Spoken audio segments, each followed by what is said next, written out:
आज लॉन्च हम एक्शियम 4 मिशन अमेरिकार फ्लोरिडा स्थित नासार केनेडी स्पेस सेंटर रु ड्रैगन महाकाश स्थान में लॉन्च करा बहु प्रतीक्षित एक्शियम 4 मिशन भारतीय समय दिन 12:02 स्पेस एक्स फाल्कन 9 रॉकेट उत्क्षेपण करा आसंता काली अपराह 4:30 डॉकिंग पर टार्गेट रखा प्रथम भारतीय महाकाशचारी भाव आईएसएस को जाइछि इतिहास जी रचिबा जाउछंती भारतीय महाकाशचारी तथा वायुसेना ग्रुप कैप्टेन शुभांशु शुक्ला।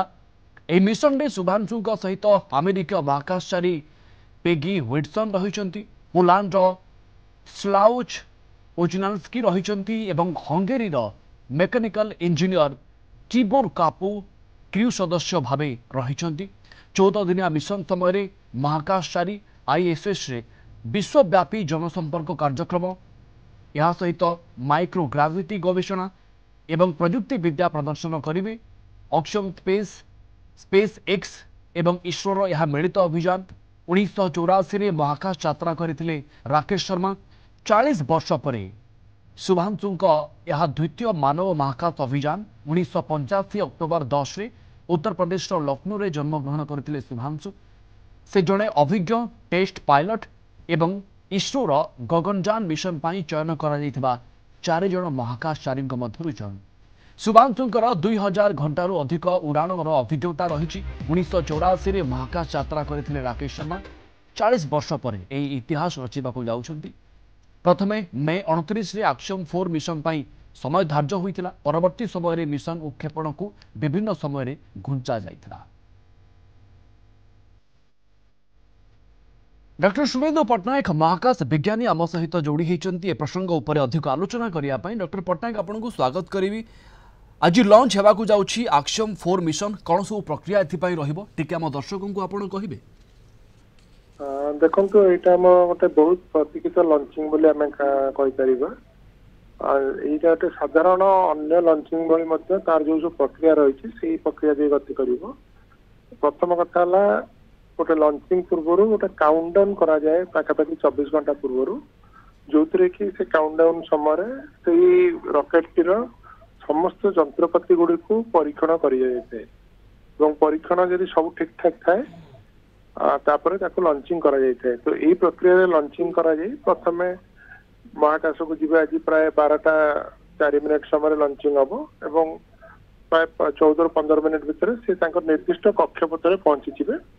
से कक्षपथ बुलिला पाखापाखि 28 घंटा पर मैंने आगामी काली पाखापाखि 4टा समय बाहर समय से समय से आईएसएस रे जोड़ी हेबे।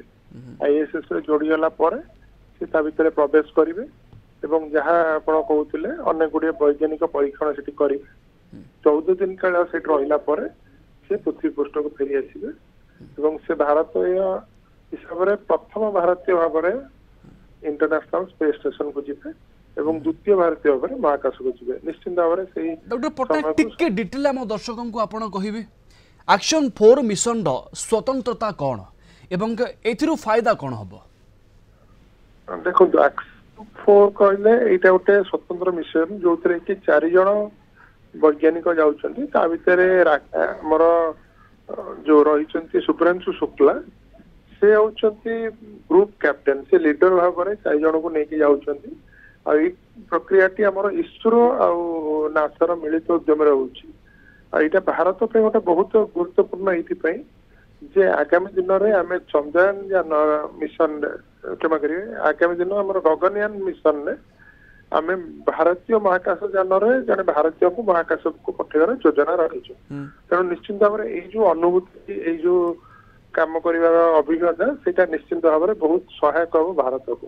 तेणु एक्शियम 4 रे जो रही अन्य कार्यक्रम भितर भारतीय जड़े प्रशिक्षित हेबे और भारत तरफ 15टी पाखापाखि एक्सपेरिमेंट कर महाकाश समुदाय 60टी भितर 15टी एक्सपेरिमेंट भारत सब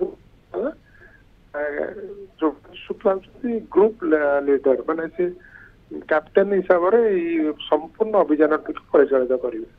बिल्कुल विभिन्न कारणरू यही उत्क्षेपण को विभिन्न समय घुंचा जाइछि किंतु आज मिशन को लेकिन बड़ अपडेट आसो जितेबाला यह लंच हो आपन को अनेक अनेक धन्यवाद अधिक आलोचना डॉक्टर शुभेन्दु पट्टनायक महाकाश विज्ञानी आम सहित जोड़ी होते।